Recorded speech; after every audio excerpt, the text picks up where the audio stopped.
Hello friends, welcome back to the S&W audio channel. In video 3 part 2, we discussed how to measure the amplifier's loop gain, but we did not touch upon how to measure the amplifier's minor loop gain. In this video, we will tackle that problem.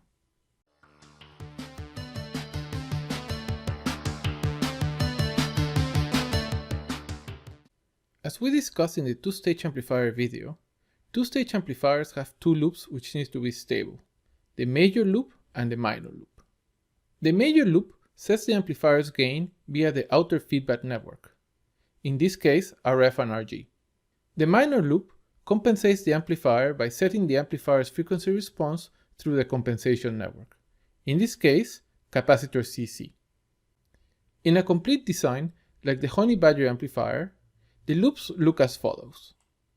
The major loop feedbacks a signal from the output node Vout I to the amplifier's negative terminal Vn through the gain network as shown here. The minor loop in this amplifier has two paths due to the compensation scheme it utilizes.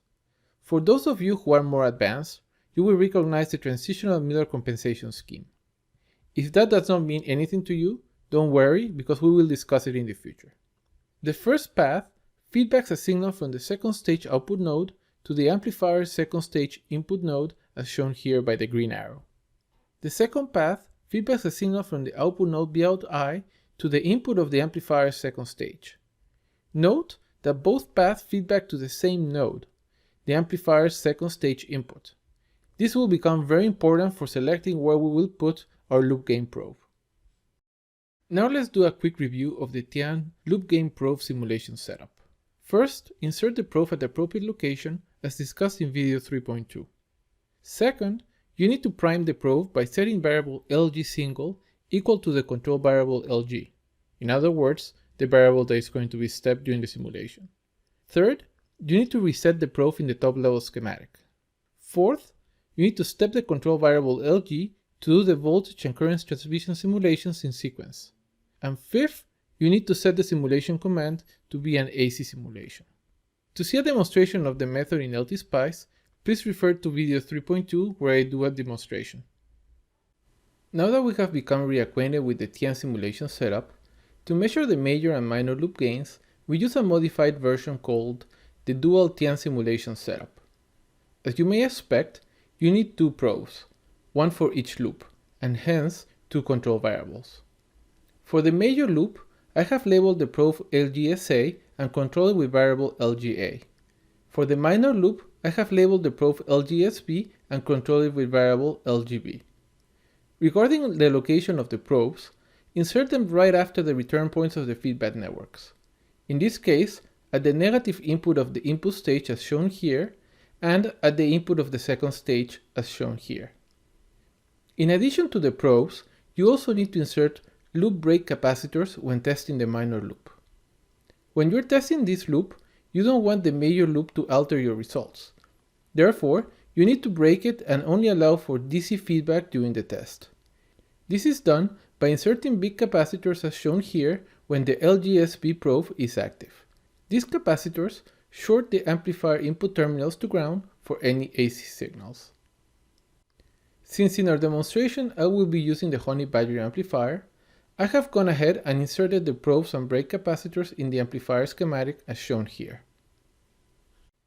Before we go to the demonstration, let's review the simulation process because it's a little bit different than the one we just saw. First, create the setup by inserting the probes, the capacitors, and setting the amplifier instance name to XT. Note that the last step is specific to the plugin functions that I've created and not strictly necessary, but if you want to use my functions, you actually have to do it. Also, notice that the value of the break capacitors is a function of LGB, since we only want them present when the LGB probe is active. Second, you need to set an index, a variable which uses values in our tables as it is stepped. Third, set the control variable tables. Unlike the single probe method, here we use index tables to step our control variables, since we are changing two variables at a time. The way these tables work is as follows. Parameters in the tables are set in pairs. The first number is the index and the second one is the value. This way, as the index CNT is stepped, the values for LGA and LGB are stepped. As a result, when CNT is 1, LGA is -1 and LGB is 0, hence only LGSA is active. When CNT is 2, LGA is 1 and LGB is 0, and hence only LGSA is active again. When CNT is 3, LGA is 0 and LGB is -1, and this time LGSB is active. And when CNT is 4, LGA is 0 and LGB is 1, and hence only LGSB is active again. The table here shows the sequence of events and also shows the value of the brake capacitors. Finally, just like before, the last step is to set the simulation command to an AC simulation. By now, probably all you guys are quite confused on how this works, but that's okay, it will all become clear once we do the demonstration. Let's now turn to LTSpice to see the Dual Tian method in action. Okay guys, so we're now in Planet LTSpice, and here is the top level of the demo setup that I've prepared for this video. Here we have the Honey Badger here on the top with its supplies. These are the simulation commands for the Dual Tian simulation, just the same ones that I showed in the slides before. I also put a transient simulation commands in order to do some testing afterwards. You'll see that later.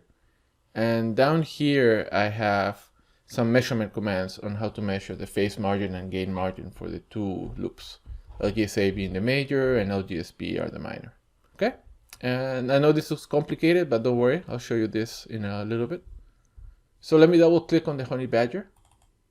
And here's the schematic of the Honey Badger. I've gone ahead and added the two probes. Here's LGSB for the minor loop, LGSA for the major loop, and the two C brake capacitors. And you can see, as I showed before, C brake has a value that is dependent on LGSB. Okay. If I double click onto my probe, you can see that the documentation of the probe has actually increased compared to the probe that I showed before. And that's because I now have documentation for both single probe use and dual probe use. And in the top level, you probably saw all the commands that I used to measure the phase margin and gain margin of those loops. I actually have them here in the documentation, so you don't have to memorize anything or copy from a screenshot of the video. It's all in here. Also, I have what you should put into your plot definitions file for doing waveforms. Here are all the commands, some notes on how you should do the setup, pretty much everything you need to know in order to do this correctly. All right. As an anecdote, I think this is kind of a funny schematic because the actual components, it's only 3 components. It's these 2 sources and this current source. Every single other line that you see is actually documentation for you to be able to use it properly. And I'll be sharing this as always. Anyway, let's go back to the top level and get this running. So let me just close this for now. So right now it's set up to do the Dual Tian simulation. So I'm just going to go ahead and run. And it's running and it's nicely tiled. And as it's kind of interesting simulation because from the get-go nothing happens, right? So we need to add some plots. If you have added the plot definition functions that I recommend in my documentation for the probe, you'll have 2 functions that are pretty handy for the simulation. One is called LGSA, which plots the loop gain of the major loop. And the second one is called LGSB, which plots the loop gain for the minor loop. And I've gone ahead and added them right now through the adder window. And right now, the way it plots everything, it gets bunched up on one pane, which I think is a bit difficult to read. So what I do is I like to split them.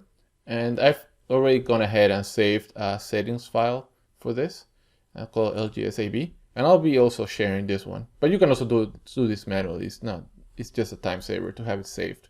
And here we can see the major loop gain. This is your typical that you'll see in an amplifier. It's a single pole roll off, crosses over at about 400 megahertz. And we've seen this before when we were doing this for the Honey Badger, I think in video 3.2. And it has a phase margin of about 90 degrees or so. The minor loop, which I think is what's new in this video, you'll see it crosses over at about 4 megahertz or so, 3.5. And it has a phase margin of about 60 degrees.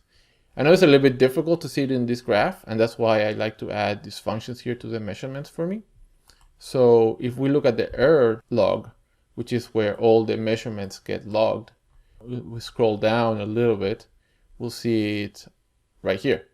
So the major loop, which is phase margin A, has a phase margin of 92 degrees. Remember, this is phase, not phase margin. And it's crossing over at a frequency of 425 kilohertz. And it has a gain margin of minus 14 dB. The minor loop, on the other hand, has a phase margin of 59 degrees. Remember, it's 180 minus this, or plus this.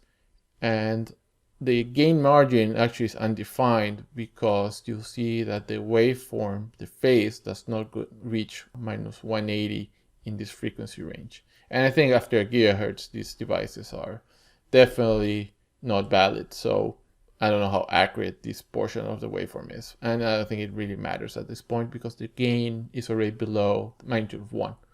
And I think that's pretty much it for now for this. I think what I want to do now is I want to do the transient piece just to show you guys how this looks. So let me just uncomment this one. So this is not commented. These commands are not active, and these commands here are active. So now before, this voltage source here, which is a pulse, actually was acting just as an AC short. It wasn't doing anything. And now it's going to provide a square wave stimuli. So let me just go ahead and run it. So let's first look at the output. And the square wave response of this amplifier is actually very clean. You can see it's no ringing. It's very well damped. And that's what you would expect from 90 degrees or so as phase margin. Now let's also take a look at the minor loop, and to do that, just plot the input of the second stage. So in this case, there'll be this node here, and you can see how it looks, and you can see it just spikes, and then it kind of like has a nice sort of settling back to the quiescent value, and on the down edge it does the same, spikes, and it has a nice roll off down to the quiescent value. It's a little bump here. That could be from that funny high frequency behavior. It's hard to tell. But overall, I think this is actually fairly stable. And that's as it was predicted by the phase margin of the previous simulation. So I think this is consistent. So now what I want to do is make things a little bit more interesting. And what I'm going to do is I'm going to destabilize the second stage or the minor loop on purpose. So let me just minimize that and bring the Honey Badger schematic up. Okay, and actually first let me take it back. So first let's do it on the AC domain. So what I'll do is let's comment this out. Let's uncomment this one. So now we're in AC planet. That's much I want to do there, and let's open the amplifier and let me minimize it. Perfect. And the way we're going to destabilize it is by adding some delay into the loop here. So let me just add a capacitor. So essentially what we're doing is just adding a pole to the transfer function of the second stage or the minor loop. So this will make things a little hairy for that loop. It should start getting unhappy. So I've added it. So let me just run. Remember, we're in AC simulation now, and this looks completely crazy. But what we'll do is, to save us time, just load up our plot settings file. So okay, so I added half a nanofarad. I think this still looks fine. I think it's hard to read from there. So let's look at our error file. The phase margin of the second stage is now 38 degrees. Okay, before it used to be about 60. So we've definitely made it worse. Let me add a bit more. So let's add about 0.8 nanofarads. See what happens. Let's look at the error file. Now we have the phase margin now is 28 degrees. So things starting to get a bit hairy. And if we add more, I think about definitely 2 nanofarads will kill this. So let me do actually 1.5, see what happens.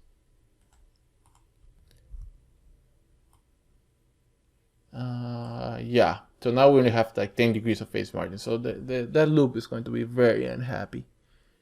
And what is interesting is that this also is reflected to some extent on the major loop gain. You can see we're starting to develop a peak here. And the phase is at this peak is dropping like a stone. But notice that the major loop still has a nice crossover, right? It still crosses over at 400 kilohertz with about 90 degrees of phase margin. It's just this area here that is starting to look messed up. What's happening here is the gain margin of the major loop is just going to hell. And I know if I put 2 nanofarads, it just gets really wacky. So let me just run it. You see? Boom. You got a nice, very undamped peak here. The phase drops like a stone in this frequency. So this amplifier for sure is going to be very unstable. So in order to see this, it's easier to see it on the transient response. And that's why I actually added that transient commands at the beginning. So, okay, so now that we've seen it on the frequency domain, let's see how this looks on the time domain. So to do that, we go back here, we comment this out, comment, and we activate this one. And now that that's done, we got our setup right. Let's start again with, let's put just a little bit. And let's run. Here on the bottom, I want the output node. It's V, X, T, B out I. There we go. And then on the top one, I want this node here. All right. So here we start to see something interesting. It's half a nanofarad. The overall output looks still clean, but we're starting to see some extra ripples here on the input of the second stage. So the minor loop is already, you can see it's already starting to get degraded, the stability of that loop. If we go with 0.8 and run again, okay, now we can see that the second stage or the minor loop is starting to get much more ringy, and we can already start to see those rings in the major loop or the overall response of the amplifier. You can see it like right here, right? You can see these kind of funny rings. And what's interesting is if you look at the overall shape of the response, it still looks nice and underdamped and very well controlled. And that's because the major loop is still crossing over with 90 degrees of phase margin. It's just the minor loop that's starting to get unhappy. And if we take this now to the 1 nanofarad area and we run it again, it just went unstable, right?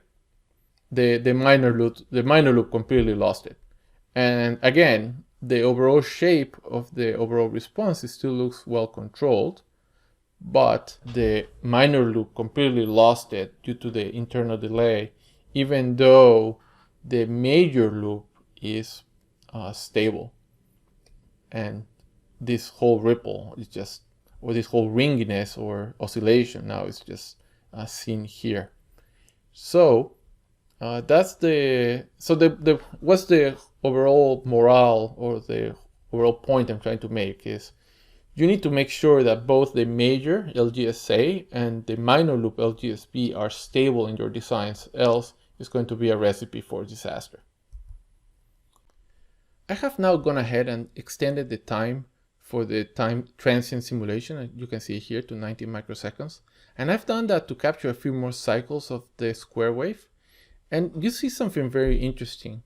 If you look at this waveform from 30 microseconds onwards, and if you trace the envelope, you'll see that the shape still looks like an underdamped, well-controlled response. And that's because of the high phase margin of the major loop, LGSA, which still has about 90 degrees of phase margin. But because the minor loop is unstable, and you can see it from the top plot here, which is the input of the second stage, there is a oscillation that is riding on top, showing that actually the amplifier overall is unstable because the minor loop is unstable. So again, it's not just enough that the major loop is stable, you need to have both the major and the minor loop stable. So that concludes the LTSpice demonstration for this video. Following my initial agenda, in the next video I'll be doing an introduction to distortion and covering distortion mechanisms in audio amplifiers. Also, I'll be covering how to measure distortion in LTSpice.